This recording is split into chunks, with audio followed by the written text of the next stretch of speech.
Hello friends, welcome to our channel trending Pradesh. Students, आज के इस वीडियो लेक्चर में हम लोग अप्रैल मंथ के करंट अफेयर्स को देखने वाले हैं। टॉप 20 करंट अफेयर्स को देखेंगे और ये जो है ना आपका पार्ट 1 है, ठीक है। और इसी के तरह आपका जो है कल या परसों में पार्ट 2 भी अपलोड कर दिया जाएगा, ठीक है। आज के इस वीडियो लेक्चर में हम लोग 20 most important questions of month of April को डिस्कशन करने वाले हैं। साथ ही जहाँ पर होगा ना शॉर्ट एक्सप्लेनेशन भी मैं आपको बता दूंगा। और अगर डिटेल में आपको जानना है तो वो पहले से ही चैनल में अपलोड करा गया है हर दिन का डेज वाइज, ठीक है। पहला क्वेश्चन है, 31 मार्च को रेलवे की ओर से जारी किए गए आंकड़ों के अनुसार कौन सा रेल मंडल आमदनी के मामले में देश भर में पहले स्थान पर रहा है? तो इसका करेक्ट आंसर हो जाएगा option number A, Dhanbad rail मंडल, ठीक है। अब इससे थोड़ा सा अगर कुछ इंपॉर्टेंट पॉइंट के हिसाब से देखा जाए तो सेकेंड पॉइंट इसका थोड़ा इंपॉर्टेंट था कि धनबाद रेल मंडल जो आपका आमदनी के मामले में देश भर में नंबर 1 पर रहा है, और दूसरे पायदान में आपका बिलासपुर है, और तीसरे पायदान में चक्रधरपुर रेल मंडल रहा है। तो इसमें आप दो याद रखिए, क्योंकि धनबाद और चक्रधरपुर दोनों ही आपको झारखंड को बिलोंग करते हैं। इस कारण से पहला याद रखिए धनबाद और तीसरा याद रखिए चक्रधरपुर, ठीक है। सेकेंड क्वेश्चन है, 31 मार्च को लाल मिट्टी का समग्र उपयोग को लेकर भुवनेश्वर में हुए एमओयू यानी कि मेमोरेंडम ऑफ अंडरस्टैंडिंग में झारखंड के कितने इंडस्ट्री शामिल थे? तो इसका करेक्ट आंसर हो जाएगा option number D, total 4 industries ने पार्टिसिपेट करा था। एक बार इनके नाम देख लीजिए कौन कौन से थे, बाकी तो इतना कुछ इंपॉर्टेंट है नहीं। नाम याद रखिए, यहाँ पे जो रेड कलर से बोल्ड करा हुआ है ना वो सभी हैं। CSIR आपका NML जमशेदपुर, उसके बाद है aluminium industries, national aluminium company limited NALCO, Hindalco industries limited और वेदांता लिमिटेड। ये 4 इंडस्ट्रीज़ ने पार्टिसिपेट करा था। हाँ, और हाँ आपको ना PDF या जो भी क्विज सेशन ऑर्गेनाइज किया जा रहा है वो हम लोग टेलीग्राम में डेली ऑर्गेनाइज करते हैं। कंसर्न PDF भी अपलोड कर दिया जाता है रात में, और कंसर्न जो आपका जो क्विज सेशन है वो भी ऑर्गेनाइज कराया जाता है। तो अगर अभी तक आपने टेलीग्राम चैनल नहीं ज्वाइन किया है तो उसे भी ज्वाइन करें, क्योंकि वो भी इक्वल इम्पॉर्टेंस है एज टू आपका जो यूट्यूब चैनल है, ठीक है। कुछ दिन से थोड़ा सा ना क्या बोलते हैं अपरेटनेस रहा था चैनल में, लेकिन उसे सॉल्व कर दिया गया है। कुछ प्रॉब्लम था, इस कारण से ना वीडियो रेगुलरली अपलोड नहीं हो पा रहा था, लेकिन अब से ऐसा नहीं होगा। वीडियोस आपको रेगुलरली अपलोड कर दिया जाएगा, डिस्कशंस भी रेगुलर बेसिस पे होते रहेंगे, ठीक है। तो ये 4 इंडस्ट्रीज़ के नाम हो गए, और जो नोडल हेड बनाया गया था उसे जान लीजिए आपका CSIR NML Jamshedpur. Third question है आपका, झारखंड के निजी स्कूलों में पढ़ने वाले BPL बच्चों को राज्य सरकार प्रति माह कितने शिक्षण शुल्क प्रदान करेगी? राज्य सरकार, ठीक ना। तो इसका करेक्ट आंसर हो जाएगा ऑप्शन नंबर बी, 425 रुपये प्रदान करने वाली हैं। कुछ पॉइंट वाइज समझ लीजिए जो भी इम्पोर्टेंट होता है। हाँ, मुख्यमंत्री हेमंत सोरेन के द्वारा 6 करोड़ रुपए की स्वीकृति प्रदान की गई है। टोटल बजट कितना रखा गया है? 6 करोड़ रुपए। इसमें एक बच्चे को जो प्राइवेट स्कूल में जाता है, BPL परिवार को बिलोंग करता है, उसे पर मंथ का जो है ट्यूशन फीस दिया जाएगा, ठीक है ना। तो वो कितना होगा आपका? 425 रुपये प्रति माह। और इसमें जो हाँ ये तो जो प्रोविज़न्स पहले से बनाया गया है उसके बारे में लिखा गया। प्रोविज़न थोड़ा सा समझ लीजिए। निःशुल्क और अनिवार्य बाल अधिकार अधिनियम 2009 के तहत निजी स्कूलों में प्रवेश परीक्षा में 25% सीट कमज़ोर और अभिवंचित वर्ग के बच्चों के लिए आरक्षित है। ये इंपॉर्टेंट पॉइंट है, आपको ये आपको इंटरव्यूज़ में हेल्प करेगा, ठीक है। फोर्थ क्वेश्चन है, पुस्तक शास्त्रीय नृत्यकारों से अंतरंग संवाद की लेखिका का क्या नाम है? तो इसका करेक्ट आंसर हो जाएगा option number B, Shashi Prabha Tiwari. अब कहाँ इसका विमोचन किया गया है थोड़ा इससे जान लेते हैं। इसका विमोचन जो है ना आपका कला मंडली के कथक केंद्र के स्वामी विवेकानंद सभागार में किया गया था, और ये कहाँ स्थित है? आपका दिल्ली में स्थित है, ठीक है। और शशि प्रभा तिवारी कहाँ की रहने वाली है? रांची के डिपाटोली का। डिपाटोली आपको पता होगा ना, बहुत बड़ा आर्मी कैंप वहाँ पर है आपका। चलिए अब हम लोग देखते हैं। फिफ्थ क्वेश्चन है, झारखंड के किस कॉलेज ने आर्सेनिक निष्पादन सिस्टम विकसित किया है? हम लोगों ने इस पर काफ़ी विस्तार से डिस्कशन किया था कि आर्सेनिक किस प्रकार से जो है ना ह्यूमन बॉडी और नेचर के लिए बहुत सारे जो है प्रॉब्लम्स कॉज करते हैं, उन सभी पर हम लोगों ने डिस्कशंस किया था। तो इसका ना प्रॉपर डिस्पोजल होना काफ़ी ज़रूरी है, खास करके आर्सेनिक का। आर्सेनिक के बारे में एक चीज़ आप जान लीजिए ना, आर्सेनिक ऐसा आपका केमिकल है या एलिमेंट कह लीजिए जिसको ना कि पानी में मिला दिया जाए या कोई भी तरल पदार्थ के साथ इसे घोल दिया जाएगा ना, तो ना ही उस पदार्थ का कलर चेंज होता है, ना ही कुछ स्मेल आता है, लेकिन हानि ना बराबर करता है। आपके नाखून झड़ने लगेंगे, बाल झड़ने लगेंगे, कुछ पता ही नहीं लगेगा कि क्यों हुआ। ये जो आर्सेनिक का यूज़ किया जाता है ना, आपके जो बड़े बड़े रिसर्च ऑर्गेनाइजेशन है इंडिया के, जैसे आपके DRDO हो गए, इसरो हो गए, इसमें आप बहुत सारे केसेस अगर आपने पढ़ा होगा ना, तो उनको ना साइंटिस्ट को इस प्रकार आर्सेनिक जो जहर दिया जाता है ना, तो उसमें आर्सेनिक का यूज़ किया जाता है। ठीक है, तो इतना थोड़ा सा बेसिक्स आपको जानना चाहिए, क्योंकि आपको जो GS जनरल साइंस में पढ़ना है ना एग्ज़ाम के लिए। तो ये जो डिस्पोजल सिस्टम बनाया गया है, वो बनाया गया है आपका VIT मिश्रा के द्वारा। ठीक है, कुछ पॉइंट वाइज से अब ना थोड़ा समझ लीजिए, जो दो बेसिक तो मैंने बता ही दिया। अब झारखंड में कहाँ कहाँ पर आर्सेनिक की समस्या, उसे थोड़ा समझ लीजिए। स्टेट वाइज अगर देखेंगे ना, तो वेस्ट बंगाल, बिहार, झारखंड, असम और छत्तीसगढ़ हो गया। अगर झारखंड में देखेंगे तो पत्थल, कुतवा, हाजीपुर, साहेबगंज जिले की दियारी पंचायत, तो यहाँ पर जो है आर्सेनिक का जो है काफ़ी प्रॉब्लम है। ठीक है ना, आर्सेनिक डिस्पोजल एक काफ़ी बड़ा प्रॉब्लम है। छठा क्वेश्चन है, झारखंड के किस स्थान में 1 अप्रैल को 85वां उत्कल दिवस मनाया गया है? तो ये जो मनाया गया है ना, आपका खरसावां जगह में बनाया गया है। और कुछ पॉइंट वाइज से समझ लीजिए आखिर से क्यों मनाया गया है। 1 अप्रैल 1936 को भाषा के आधार पर स्वतंत्र उड़ीसा प्रदेश का गठन किया गया था।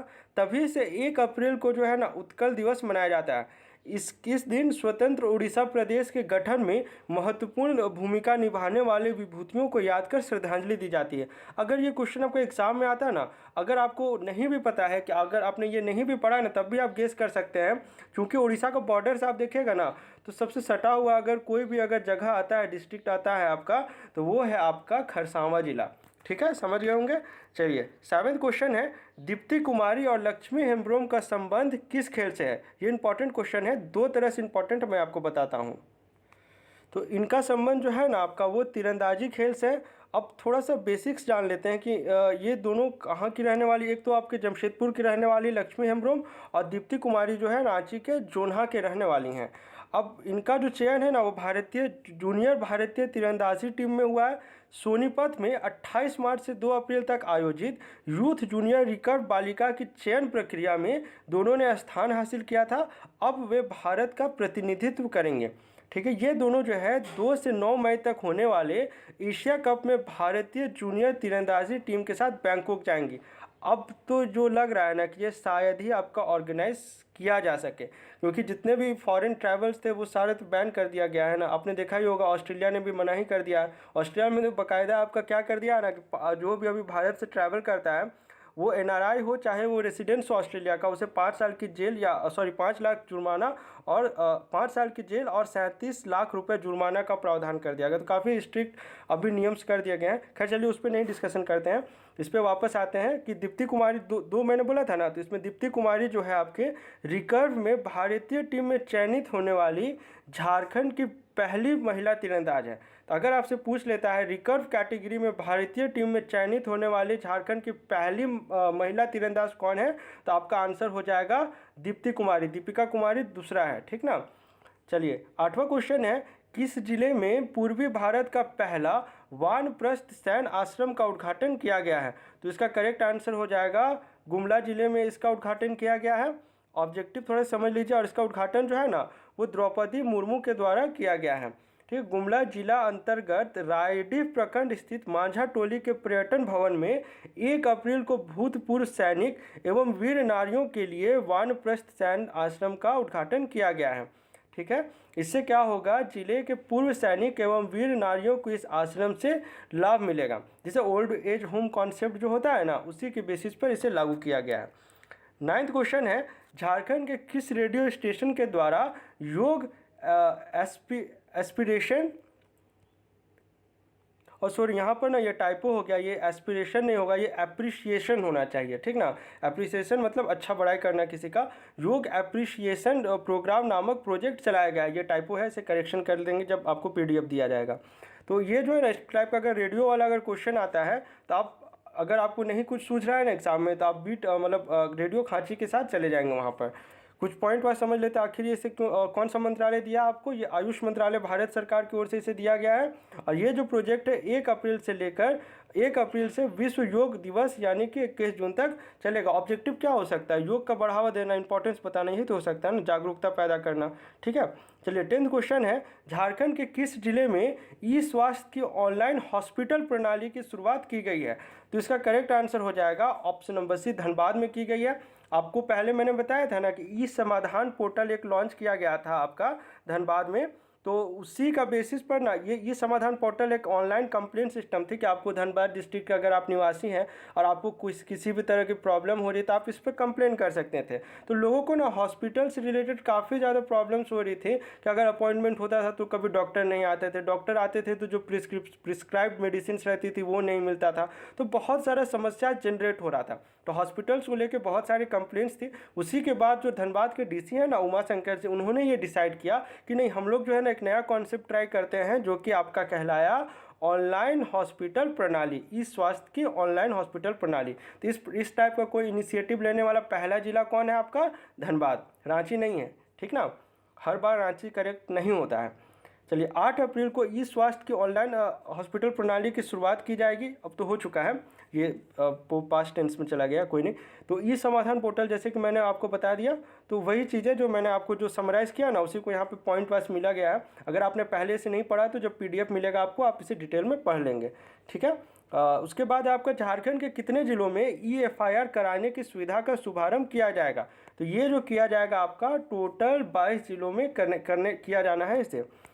अब इसमें क्या क्या है, देखिए EFIR की सुविधा सिर्फ वाहन चोरी, संपत्ति से जुड़े कांड, गुमशुदा बच्चों से संबंधित कांड, घर में चोरी जिसमें अभियुक्त अज्ञात हो, कोई इंजरी ना हो, इस टाइप के मामले जो है वो दर्ज किए जा सकते हैं। ठीक है, चलिए हाँ 12th क्वेश्चन जो है ना ये काफ़ी इंपॉर्टेंट क्वेश्चन है। किस जिले से अवलोकितेश्वर बोधिसत्व की आदमकद की मूर्ति मिली है? ये काफ़ी इंपॉर्टेंट क्वेश्चन है।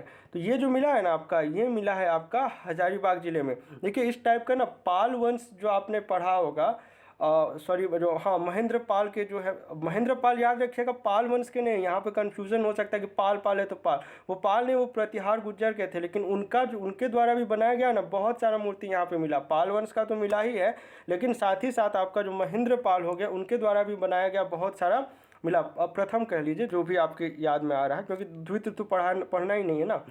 ठीक है, ये तो मैंने आपको बता दिया कहाँ मिला है, हजारीबाग में। अब थोड़ा सा इसमें जान लेते हैं। 2 अप्रैल को इसे मिला, 2 अप्रैल को मिला है। और इसकी ऊंचाई जो है ना लगभग 6 फीट और चौड़ाई जो है आपका 3 फीट के आसपास है। ठीक है, ये कहाँ पर मिला? बहोरनपुर में खुदाई के दौरान ये मिला है। और ये जो थोड़ा सा ब्रीफिंग दे दिया गया है जो हिस्ट्री पॉइंट ऑफ व्यू से आपका इंपॉर्टेंट, आपको जो है ना ये पता होना चाहिए कि ये क्यों इंपॉर्टेंट है।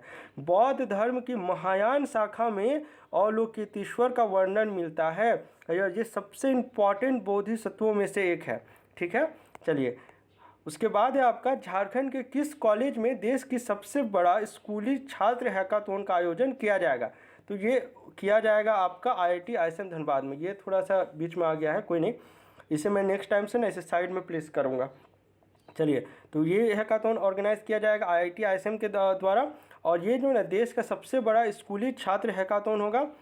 और इसका थोड़ा सा आप प्राइस मनी याद रखें तो ठीक रहेगा कि विजेताओं को जो है ना 3.75 लाख रुपए जो है वो पुरस्कार के रूप में दिए जाएंगे।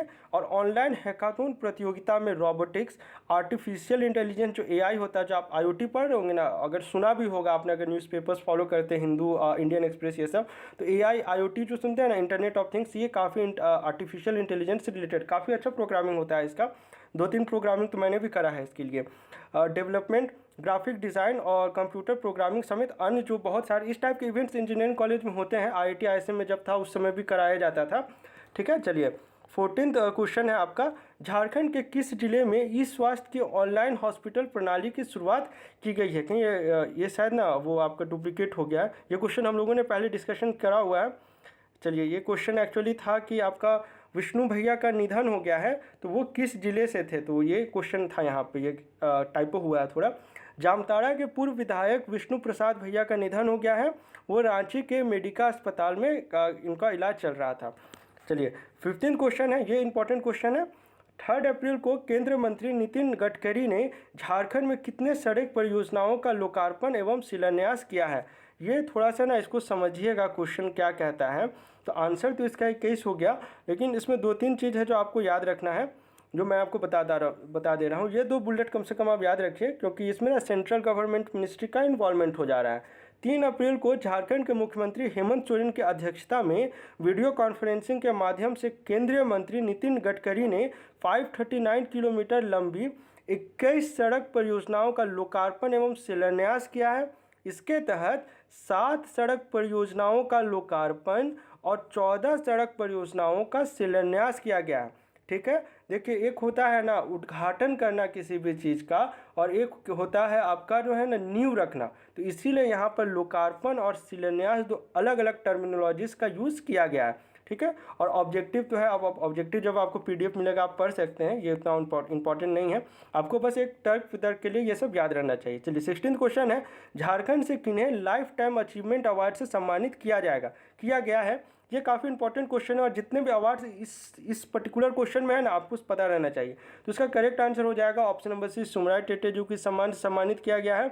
और ये जो है ना आपको कहाँ दिया गया था, झारखंड ओलंपिक एसोसिएशन के द्वारा एक सम्मान समारोह का आयोजन किया गया, रांची में करा गया था, 4 अप्रैल को किया गया है। और ना कुछ इंपॉर्टेंट अवार्डीज है जिसके बारे में आपको पता होना चाहिए, जिसके बारे में एक एक करके हम लोग डिस्कशन कर लेते हैं। पहला आपका महिला टीम कोच का किन्हें गया अवार्ड, प्रतिमा बरुआ जी को। पुरुष टीम का किन्हें गया, आदम हुरो जी को। महिला व्यक्तिगत कोच पूर्णिमा महतो तीरंदाजी। पुरुष व्यक्तिगत कोच विनोद कुमार सिंह। चलिए अब इसमें तो इतना और कुछ नहीं। हाँ, यहाँ से ये जो ब्राउन कलर में आपका बोल्ड करा हुआ है ना, उसे थोड़ा समझिए। लाइफ टाइम अचीवमेंट अवार्ड किन्हें गया, सुमराय टेटे जी को। महिला में अगर देखा जाए तो मधुमिता कुमारी, जो कि तीरंदाजी से। क्वेश्चन ना आपको ना इस टाइप से भी फ्रेम कर सकता है कि पूछ लेगा मधुमिता कुमारी का संबंध इनमें से किस खेल से रहा है। इस टाइप का क्वेश्चंस पहले भी पूछा गया है, और आप एक्सपेक्ट भी कर सकते हैं कि आपसे क्वेश्चंस पूछा जाएगा। पुरुष में किन्हें गया है, रामचंद्र सांगा जी को, जो एथलेटिक्स से हैं। बालिका वर्ग में अगर देखा जाए तो कोमलिका बारी और सुमति कुमारी का संबंध किस खेल से है, फुटबॉल, याद रखिएगा। बालक में धीरज कुमार पहाड़ी, एथलेटिक्स, इन्होंने गोल्ड मेडल भी जीता और काफ़ी रिकॉर्ड भी बनाया था, इसके बारे में भी हम लोगों ने पढ़ा हुआ है। चलिए उसके बाद आपका किस योजना के तहत पहली बार जनजातीय भाषा की किताबें सरकारी स्कूलों को दी जाएंगी। तो इसका करेक्ट आंसर हो जाएगा ऑप्शन नंबर ए, समग्र शिक्षा अभियान। अब जो भाषा है ना उससे थोड़ा जान लीजिए कि कौन कौन से भाषाओं को इंक्लूड किया गया है। ब्रिजिया, खड़िया, संथाली, मुंडारी, हो, कुड़ुक, बिरहोरी, भूमिज, भरती, मालतो, असुरी भाषा की किताबें शामिल हैं। और बाकी उतना इंपॉर्टेंट नहीं है। और ये पार्टनरशिप तो आपको पता ही होगा ना, हर बार आपका 60-40 पे चलता है। ठीक है, चलिए हाँ, ये क्वेश्चन वहाँ पर तो था, जो टाइप हुआ था ना वो यहाँ पर है, जो हम लोग डिस्कशन कर चुके हैं इस क्वेश्चन के बारे में। चलिए 19वां क्वेश्चन है, झारखंड के पहले महिला विश्वविद्यालय की शुरुआत किस शहर में की जाएगी। तो इसकी शुरुआत ये पहले का ही क्वेश्चन है, लेकिन चूंकि जो है ना भवन बन के तैयार हो चुका है, बस जो है क्लासेस रिज्यूम होना है इसमें, सॉरी स्टार्ट होना, रिज्यूम नहीं, स्टार्ट हो तभी तो रिज्यूम होगा ना। तो इसका करेक्ट आंसर हो जाएगा ऑप्शन नंबर बी, जमशेदपुर में बना है। चलिए 20वां क्वेश्चन, हाँ ये इंपॉर्टेंट है कि झारखंड के किस जिले में वल्चर सेफ जोन की स्थापना की जाएगी। तो ये एक ही आपका हजारीबाग में इसकी स्थापना की जानी है। और क्यों की जानी है इसे थोड़ा सा समझ लीजिए, ताकि आप लंबे समय तक इसे याद रख सकें। क्योंकि आपका जो है हजारीबाग के 100 किलोमीटर क्षेत्रफल में गिद्धों की संख्या 350 के आसपास है।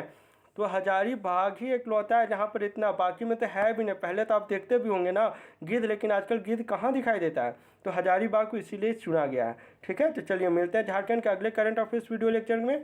और पार्ट 2 जो होगा उसमें भी हम लोग जो रिमेनिंग 20 क्वेश्चन है उसे भी डिस्कशन कर लेंगे। ठीक है, उम्मीद करते हैं आज का वीडियो लेक्चर आपको पसंद आया होगा। मिलते हैं झारखंड के अगले करंट अफेयर्स वीडियो लेक्चर में। Thanks for watching this video.